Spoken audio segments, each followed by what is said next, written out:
timestamps.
are finally complete. So because of that, I'm now going to begin work on Snowden. Also, throughout the footage, you probably saw a few things were out of place. The first thing you might have noticed is that the door was not here. That's actually an oversight during the recording.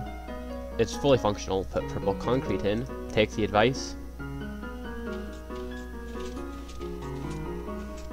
And there it is. The idea for how this is going to work is, first, all of the different rooms and locations will be completed.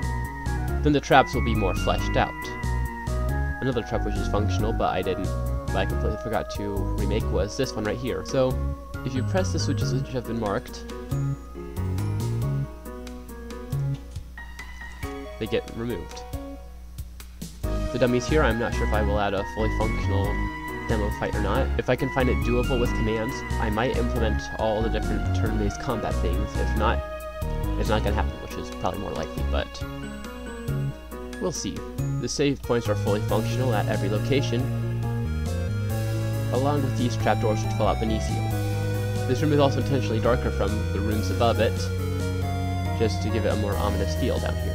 And that was the last trap that was fully constructed before I ran into some difficulties, such as programming movable rocks. Like I said, it will be done later, just not right now. This was another one I started to work on, but it was extremely buggy and it would just completely either always be here or always be deleted. There's no in between, so I'm gonna fix that some more during the programming of this. I'm not sure how to do the spider bake sale or if I will actually do it, because items falling through these are so slow.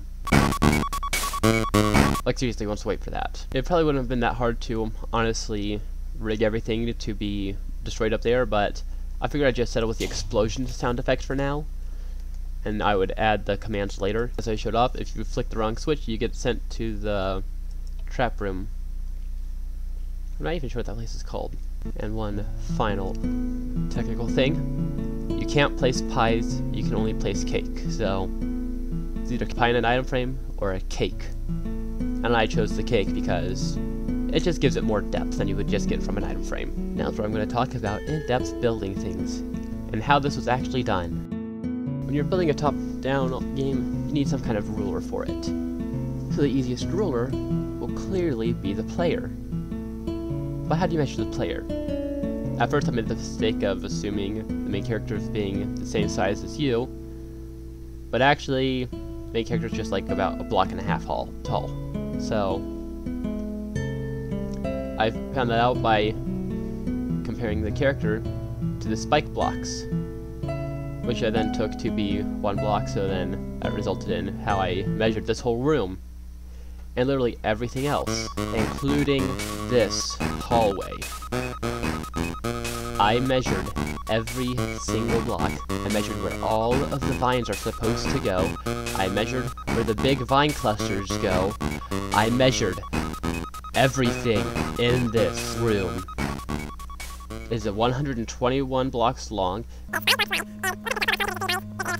I wasn't sure how to make the candy dish fully functional, so I'm going to work on that at the very end with commands. And if you paid close attention, you actually noticed that instead of this room going right, it goes left instead.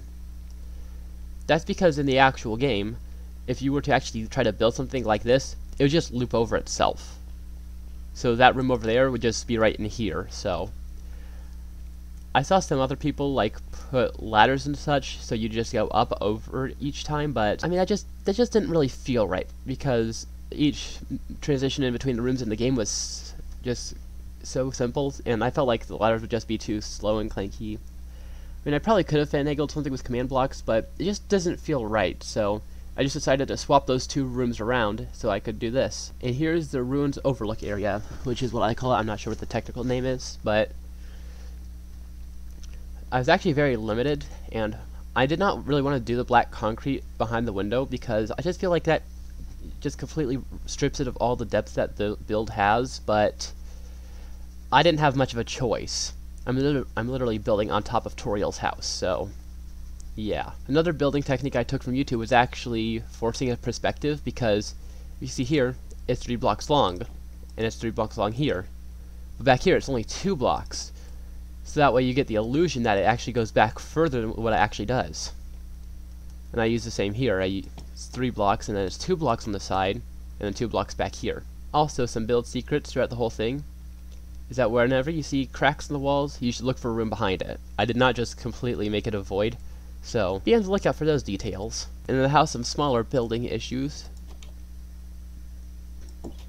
In this room, the whole room has like a reddish color to it in the game, but behind us, it's just that.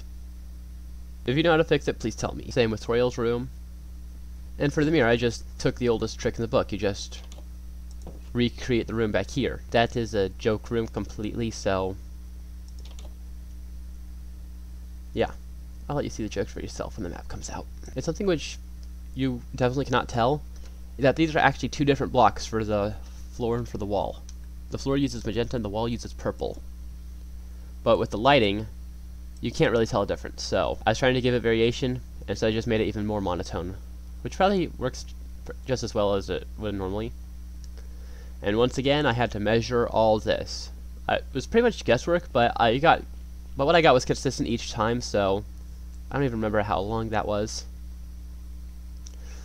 And I know in the game this is normally wider, but it just didn't fit the size of the hallway from earlier because it wasn't exactly centered. It was like only about 2 blocks, but it was completely impossible to build in Minecraft. So I did 3 blocks and I just did this, so when you exit the ruins, you have to take a right turn.